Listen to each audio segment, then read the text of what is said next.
Finally SSC GD की vacancy आ चुकी है। हालांकि इस वैकेंसी को तो नवंबर में ही आ जाना चाहिए था, लेकिन चलो 1 दिसंबर को इसका नोटिफिकेशन आ ही गया फाइनली। टोटल वैकेंसी भी 25,000 के आसपास है, लेकिन हो सकता है इन फ्यूचर ये वैकेंसी बढ़ेगी, क्योंकि पिछली बार जब आप देखो 2024 या 23 में या 22 में भी, जब भी जितनी बार भी नोटिफिकेशन आए हैं एसएससी जीडी के, हर बार वैकेंसी बढ़ी ही बढ़ी है। यानी इस बार 25,000 है तो आप मान के चलिए कि ये वैकेंसी 50,000 प्लस ही तक जाएगी, क्योंकि अभी बहुत सारे मतलब बीएसएफ और सीआरपीएफ ये दोनों जगह से अभी पूरे पूरे डिटेल्स नहीं आए कि वहाँ पे कितने पोस्ट खाली हैं। इसीलिए लगभग लगभग ये वैकेंसी 60 या 70 तक भी पहुँच सकते हैं, जिसकी कोई भी गारंटी नहीं है। लेकिन आप आराम से फॉर्म भर दीजिए, कोई टेंशन वाली बात नहीं है इसमें। लेकिन अगली क्वेश्चन इसमें ये आता है कि क्या इसमें आरपीएफ की वैकेंसी है, क्योंकि अब तो आरपीएफ की वैकेंसी एसएससी ही करवाएगी, रेलवे नहीं करवाएगी। तो इसका जवाब है नहीं। एसएससी जीडी में आरआरबी की वैकेंसी, सॉरी, आरपीएफ की वैकेंसी नहीं है। हो सकता है एसएससी आरपीएफ की वैकेंसी के लिए अलग से नोटिफिकेशन जारी करे। तो फिलहाल हम इस वैकेंसी को डिटेल में समझते हैं कि आगे इसमें क्या क्या इन्फॉर्मेशन मतलब हमें देखने को मिल रही है। सबसे पहले इसके डेट की बात करते हैं। तो अगर हम इसकी डेट की बात करें तो इसका फॉर्म फिलअप 1 तारीख से शुरू हो चुका है, आप फॉर्म भर सकते हैं। और 31 तारीख इसका लास्ट डेट है फॉर्म फिलअप करने का। पेमेंट आप 1 तारीख तक इसकी पेमेंट कर सकते हैं। और अगर जो आपको फॉर्म भरने में कोई भी गलती हो गई है और आप अगर जो उसका कोई करेक्शन करना चाहते हो तो आप 8 तारीख से लेकर के 10 तारीख तक इसका फॉर्म में करेक्शन कर सकते हैं। लेकिन उसके लिए आपको 200 रुपये एक्स्ट्रा देना पड़ेगा। फॉर्म फीस अगर जो आपका लग रहा है तो वो अलग, और करेक्शन करने के लिए 200 रुपये अलग से आपको पे करना पड़ेगा। अगर जो फिर भी आपसे कोई गलती हो जाती है तो सेकेंड टाइम चेंज करने के लिए आपको 500 रुपये पे करना, 500 रुपये आपको पे करना पड़ेगा। सेकेंड टाइम में आपको 500 रुपये पे करना पड़ेगा, लेकिन वो भी सेकेंड टाइम जो करेक्शन है आप 8 तारीख से लेकर के 10 तारीख के बीच में ही कर सकते हैं। अगर जो 10 तारीख 23 बजे यानी 11 बजे के बाद टाइम हो जाता है तो फिर आप कोई भी करेक्शन इसमें नहीं कर सकते हैं। अगर जो इस बार इधर, सॉरी, इस बार इसमें एग्ज़ाम का भी डिटेल्स लिखा हुआ है, जो कि फरवरी से लेकर के अप्रैल के बीच में होगा। तो अगर जो मान लीजिए आप अभी एमटीएस का एग्ज़ाम, दिल्ली पुलिस का एग्ज़ाम हो रहा है, उसके बाद एमटीएस का एग्ज़ाम होगा, हो सकता है सीजीएल मेंस हो, उसके बाद ये मार्च में या मार्च में आराम से एसएससी अपना एग्ज़ाम जीडी का एग्ज़ाम करवा लेगी। जून तक इसका रिजल्ट आ जाएगा। हो सकता है सितंबर में इसका फिजिकल हो जाए और नवंबर दिसंबर में, अगले नवंबर दिसंबर में आपके हाथ में ज्वाइनिंग लेटर आ जाएगी। और अगर जो बात करें पोस्ट की अगली बार तो इस बार, सॉरी, तो बीएसएफ में आप देख सकते हैं 616 पोस्ट बीएसएफ में, सॉरी एक सेकेंड कहाँ गया, अब देख सकते हैं कि बीएसएफ में इस बार 616 पोस्ट ही है, जो कि बहुत ही कम है। हर बार मतलब लगभग लगभग 14 से 15,000 पोस्ट रहती हैं, लेकिन इस बार सिर्फ 616 पोस्ट है। सीआईएसएफ में ठीक है 14,000 के आसपास है।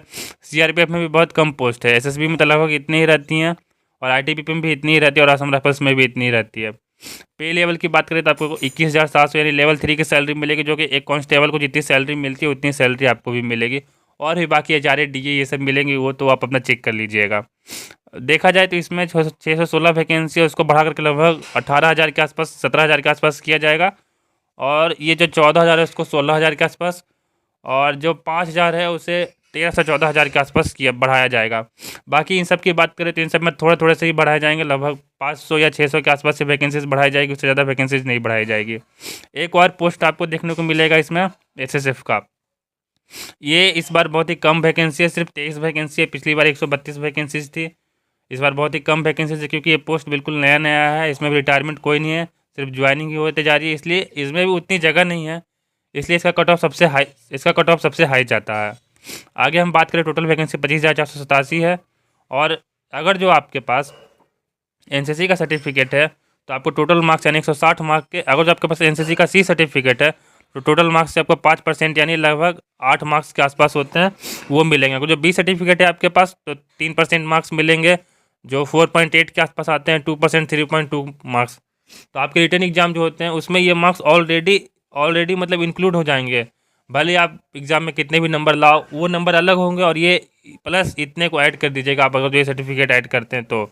लेकिन अगर ये सर्टिफिकेट की बात करें तो ये सर्टिफिकेट आपको 31 तारीख से पहले का होना चाहिए, उसके बाद का सर्टिफिकेट नहीं चलेगा। अगर जो फॉर्म की बेसिक रिक्वायरमेंट की बात करें तो सबसे पहले आप इंडिया के सिटीजनशिप मतलब इंडिया के सिटीजन होने चाहिए। एज 18 से लेकर 23 साल है, लेकिन ओबीसी और बाकी सब के लिए अलग अलग है। आगे आप देख लीजिएगा, मैं आपको दिखा दूंगा नोटिफिकेशन में। आपकी एज 1/1/2026 से मतलब कैलकुलेट की जाएगी, और 2-1 2003 से कम नहीं होना चाहिए, लेकिन कुछ केसेस में है जिसमें कम हो सकते हैं, वो आप आगे चलिए मैं आपको दिखाता हूँ। तो एग्ज़ाम पैटर्न की बात करते हैं हम। सर जीके और ये रीजनिंग और मैथ, ये तो 20-20 क्वेश्चन आएंगे जो कि 40 मार्क्स के रहेंगे। पर क्वेश्चन 2 मार्क्स के रहेंगे। लेकिन इसमें है क्या है कि इंग्लिश और हिंदी दोनों है, आपको यहाँ दोनों देखने के लिए मिल रहा होगा। इसका मतलब ये है कि जिनको इंग्लिश आता है वो इंग्लिश में एग्ज़ाम दे सकते हैं, जिनको हिंदी आता है वो हिंदी में एग्ज़ाम दे सकते हैं। अगर आप हिंदी सेलेक्ट करते हैं तो आपको 20 क्वेश्चन हिंदी के दिए जाएंगे। अगर जो आप इंग्लिश सेलेक्ट करते हैं तो आपको 20 क्वेश्चन इंग्लिश के दिए जाएंगे। ऐसा नहीं है कि आपको दोनों बनाना है, या तो इंग्लिश या तो हिंदी, जो आप सेलेक्ट कीजिएगा वही आपको मतलब एग्ज़ाम में भी आएगा। आगे हम बात करते हैं, तो ये है फिजिकल के बारे में। फिजिकल में क्या है कि मेल को 5 किलोमीटर दौड़ना है। एक सेकेंड रे।